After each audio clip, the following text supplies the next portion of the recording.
Subscribe करें पशुधन YouTube channel को और वीडियो अपडेट्स के लिए बेल आइकन दबाना ना भूलिएगा।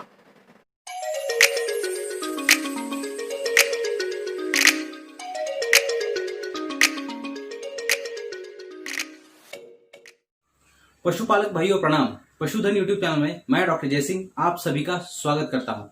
दोस्तों, कोरोना की संकट की वजह से शहर में रह रहे बहुत सारे युवा ऐसे हैं जो बेरोजगार हो गए हैं और अपने गांव की तरफ चले गए हैं, और बहुत सारे युवा ऐसे हैं कि वो उनका कहना है कि इसके बाद हम शहर की तरफ नहीं आना चाहते, जो भी रोजगार है हम अपने गांव में ही खोजने का प्रयास करेंगे।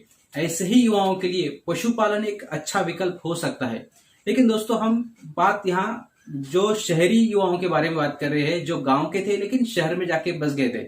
ऐसे युवा खेती या पशुपालन उतना करना पसंद नहीं करते, क्योंकि खेती और पशुपालन संबंधित व्यवसाय है। लेकिन पिग फार्मिंग, सूकर पालन एक ऐसा व्यवसाय है जो पशुपालन का तो हिस्सा है, लेकिन उसको हम एग्रीकल्चर बिजनेस से या खेती बाड़ी से उसको नहीं जोड़ते। पिग फार्मिंग एक फुल टाइम बिजनेस है और इसको हमारे युवा बड़ी आसानी से कर सकते हैं। कुछ इंपॉर्टेंट टिप्स, कुछ अच्छी जानकारी अगर आपके पास हो तो पिग फार्मिंग करना बहुत आसान हो सकता है। तो आज हम इसी के बारे में चर्चा करने वाले हैं कि pig farming in India, Bharat में सूकर पालन या पिग फार्मिंग कैसे कर सकते हैं। तो चलिए शुरू करते हैं आज का वीडियो। दोस्तों, आज के इस वीडियो में पिग फार्मिंग के बारे में हम थोड़ी सी बेसिक इंफॉर्मेशन आपको देने वाले हैं, और आने वाले बहुत सारे जो वीडियो होंगे उस पे हर एक छोटे छोटे मुद्दे पर एक डिटेल वीडियो हम बनाएंगे, ताकि आपको हर चीज का अच्छा और वैज्ञानिक ज्ञान प्राप्त हो। दोस्तों, अगर आपने पिग फार्मिंग करने का ठान लिया है और आपने तय कर लिया है तो बहुत अच्छी बात है, लेकिन सही जानकारी और वैज्ञानिक जानकारी होना बहुत जरूरी है। मतलब आपके फार्म का शेड कैसा होना चाहिए, एक पिग को कितनी जगह लगती है, उसको खाने में क्या देना चाहिए, उसका न्यूट्रिशन कैसा होना चाहिए, पिग में होने वाली बीमारियां कैसी है, उसमें वैक्सीनेशन आता है या नहीं, बीमारी को इलाज कैसे करते हैं, आप खुद इसका इलाज कैसे कर सकते हैं, इन सारी चीजों का आपको ज्ञान होना बहुत जरूरी है। अगर यह आपको ज्ञान नहीं है तो फिर आपका पिग फार्म घाटे का सौदा भी हो सकता है, क्योंकि इसमें इनिशियल इन्वेस्टमेंट, जो आप प्रारंभिक उसमें जो पैसा डालने वाले हैं वो बहुत ज्यादा होता है। और अगर अच्छी जानकारी, वैज्ञानिक जानकारी आपके पास नहीं है तो आपका पिग फार्म घाटे में जा सकता है। दोस्तों, बहुत सारे लोग पिग फार्मिंग को एक साइड बिजनेस या अपना पार्ट टाइम जॉब जैसा देखते हैं, लेकिन अगर आपकी सोच ऐसी है तो प्लीज पिग फार्मिंग मत कीजिए। बाकी कोई पशुपालन व्यवसाय आप कर सकते हैं, लेकिन अगर फुल टाइम जॉब आप करने के लिए तैयार है तो पिग फार्मिंग आपके लिए बेस्ट है। दोस्तों, पिग फार्मिंग शुरू करने से पहले कुछ चीजों का बंदोबस्त करना बहुत जरूरी है। वो चीजें सारी आपके पास होनी चाहिए, तभी आप पिग फार्मिंग शुरू करने के बारे में सोच सकते हैं। तो वो क्या क्या चीज है, चलिए देखते हैं।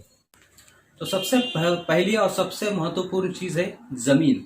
दोस्तों, आपकी खुद की जमीन होनी चाहिए। पिग फार्मिंग बिजनेस ऐसा है कि आप किराए से जमीन लेके कभी नहीं कर सकते। आपकी खुद की जमीन होनी चाहिए। जमीन ऐसी होनी चाहिए जो अपने शहर गांव से थोड़ी सी दूर हो सके तो जमीन थोड़ी सी ऊंचाई पर हो, जमीन समतल हो, और कहीं भी उसके आजू बाजू में ज्यादा पानी जमा ना होता हो, क्योंकि पानी अगर जमा होता है तो हो सकता है कि उस पानी से कुछ ना कुछ तो रोग होते हैं, वो आपके पिग फार्म पे आ सकते हैं। तो सबसे महत्वपूर्ण आपकी खुद की जमीन होना जरूरी है। दोस्तों, दूसरी बात है शेड। दोस्तों, अगर आप दूसरा कोई बकरी फार्मिंग या डेयरी फार्मिंग 2-3 गायों से कर रहे हैं तो आप आपके बरामदे में या छोटे से आंगन में बकरियों को, गायों को पाल सकते हैं, लेकिन पिग फार्मिंग में प्रॉपर शेड आपको होना बहुत ज्यादा जरूरी है। तीसरी बात है बिजली यानी इलेक्ट्रिसिटी। दोस्तों, आपके फार्म पर इलेक्ट्रिसिटी होना बहुत जरूरी है, क्योंकि आपके फार्म को क्लीन रखना पड़ता है। आपके जो पिगलेट्स होते हैं उनको सर्दी से बचाने के लिए भी गर्मी लानी पड़ती है। इन सब चीज के लिए बिजली की जरूरत होती है। आपके लेबर्स के क्वार्टर होते हैं, आपका ऑफिस होता है, हर चीज के लिए बिजली का होना बहुत जरूरी है। इसलिए आपके फार्म पे बिजली होना बहुत ज्यादा जरूरी है। अगर आपके फार्म पर बिजली नहीं है या बिजली का कनेक्शन नहीं है तो आप सोलर पैनल भी बैठा सकते हैं। अगर सोलर पैनल आप नहीं बैठाना चाहते तो पावर जनरेटर आप यूज कर सकते हैं, लेकिन बिजली का होना बहुत ज्यादा जरूरी है। चौथी बात है पानी। दोस्तों, आपके पिग फार्म पर पानी की अच्छी व्यवस्था होना चाहिए, क्योंकि आपके पिग फार्म पे अगर आप होटल वेस्ट यूज करते हैं तो हो सकता है कि आपका पिग फार्म बहुत ज्यादा गंदा हो, बहुत ज्यादा बास मारे, तो अच्छा क्लीनिंग के लिए आपको ज्यादा पानी लगेगा। इसलिए आपके पिग फार्म पे अच्छी पानी की व्यवस्था होनी चाहिए। सबमर्सिबल पंप आप यूज कर सकते हैं और पूरा पानी इससे आपको ज्यादा मिल जाएगा और 24 घंटे मिल जाएगा। दोस्तों इसके अलावा आपके जो पिग फीड होता है उसके लिए स्टोर रूम, आपके जो लेबरर्स होते हैं उनके लिए क्वार्टर्स और आपके ऑफिस के लिए भी अलग से जगह होना बहुत जरूरी है। दोस्तों आप पिग फार्म जब भी बनाते हैं तो इस तरह से बनाइए कि अगर भविष्य में आपको उसको मॉडिफाई करना है या उसको बड़ा करना है तो आसानी से कर सके। इसलिए एक कोने से शुरू कीजिए और आपका प्लान पूरा अभी से तैयार रखिए। भले आप आज 10-20 मादाओं से या शुरू कर रहे हैं, लेकिन आपका प्लान 100-200 का भी हो तो उस तरह से एक्सपांशन आप कर सके। इस तरह से आपका पहला शेड होना चाहिए। तो दोस्तों ये तो हो गई पिग फार्म शुरू करने के पहले की आवश्यकता है। अब बात एक्चुअल पिग फार्मिंग की। दोस्तों एक्चुअल पिग फार्मिंग दो तरह की होती है, एक होती है ब्रीडिंग पिग फार्मिंग और दूसरी होती है फैटनिंग पिग फार्मिंग।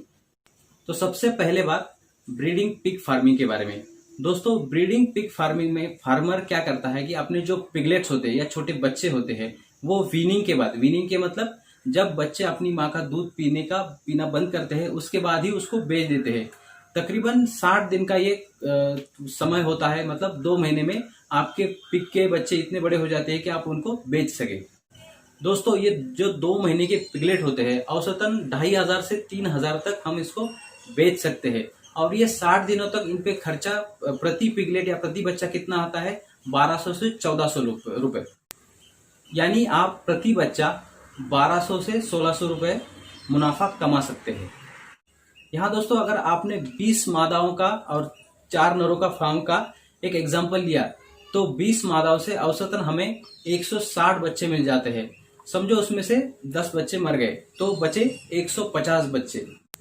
अगर आपने प्रति बच्चा 1200 रुपए कमाए या प्रॉफिट किया तो आपका कुल प्रॉफिट हो जाएगा 1,80,000 रुपए। दोस्तों यहाँ एक बात याद रखिए, अगर आपके पिग फार्म पर मादाओं को संतुलित आहार मिलता हो, आपके शेड का व्यवस्थापन अच्छा हो, तो साल में 2 बार आप मादाओं से बच्चे ले सकते हैं। यानी 1,80,000 प्रॉफिट जो आपको 6 महीने में मिल रहा है तो 3,60,000 तक आपको एक साल में प्रॉफिट 20 मादाओं से मिल सकता है। दोस्तों दूसरा पिग फार्मिंग का तरीका है फैटनिंग पिग फार्मिंग। यहाँ आप क्या करते हैं, यहाँ आपके जो भी बच्चे आपके फार्म पे जन्म देते हैं उसको आप बेचते नहीं, लेकिन मीट पर्पस के लिए उसको आप 8 से 10 महीने तक आपके फार्म पे रखते हैं। 8 से 10 महीने में ये पिग तकरीबन 100 किलो से 120 किलो तक इनका वजन हो जाता है, बशर्ते आपके फार्म का जो बैलेंस, जो डाइट है, जो न्यूट्रिशन है वो अच्छा होना चाहिए। दोस्तों इन पिग्स को 100 किलो से 120 किलो तक होने के लिए तकरीबन 60,000 रुपए का खर्चा आता है और ये तकरीबन 100 रुपए से 110 रुपए प्रति किलो जब हम इसको बेचते हैं तो उतना आपको उसकी कीमत मिलती है। यानी एक पिग से आप 10,000 से लेकर 11,000 रुपए तक कमा सकते हैं। यहाँ याद रखिए आपको 7,000 रुपए उसके ग्रोथ पे खर्चा आया था, उसकी कीमत है 10,000 या 11,000 रुपए। मतलब प्रति पिग या प्रति जो आप बेच रहे हैं उसको 3 से 4,000 रुपए आपको उसका मुनाफा प्रति पिग मिलेगा। आप यानी अगर 20 मादाओं का आपका फार्म है तो 150 बच्चे आपने बड़े किए तो तकरीबन 10,50,000 रुपए आपको खर्चा आएगा और 15 लाख तक आपको उसका मुनाफा मिलेगा, मतलब उसके पैसे मिलेंगे। तो उसका नेट प्रॉफिट आपको मिलेगा 4.5 लाख का। और अगर साल भर का हिसाब लगाया जाए तो प्रॉफिट होगा 9 लाख रुपए। तो दोस्तों ये था पिग फार्मिंग का एक मोटा मोटी हिसाब। अगर आपको सचमुच इतना मुनाफा कमाना है तो आपके पिग फार्म पे व्यवस्थापन अच्छा होना चाहिए, आपके पिग की ब्रीड अच्छी होनी चाहिए, आपके पिग्स को रेगुलर वैक्सीनेशन, रेगुलर डीवर्मिंग और जो भी आहार, संतुलित आहार आपके पिग को मिलना चाहिए। दोस्तों इन सारी बातों पे हम अलग से एक एक वीडियो बनाएंगे ताकि आपको हर चीज की सटीक और वैज्ञानिक जानकारी मिले। तो हमारा ये आज का बेसिक इन्फॉर्मेशन का पहला वीडियो था। आने वाले वीडियो आपको हर चीज के बारे में डिटेल में सब बताएंगे। तो हमारा पिग फार्मिंग पर यह पहला वीडियो आपको कैसा लगा कमेंट बॉक्स में जरूर बताइएगा। अगर वीडियो अच्छा लगा हो तो लाइक कीजिएगा, अपने दोस्तों के साथ इसे शेयर जरूर कीजिएगा और पिग फार्मिंग के बारे में ज्यादा जानकारी के लिए हमारे चैनल से जुड़े रहिएगा। मैं डॉक्टर जयसिंह आपसे विदा लेता हूँ। नमस्कार।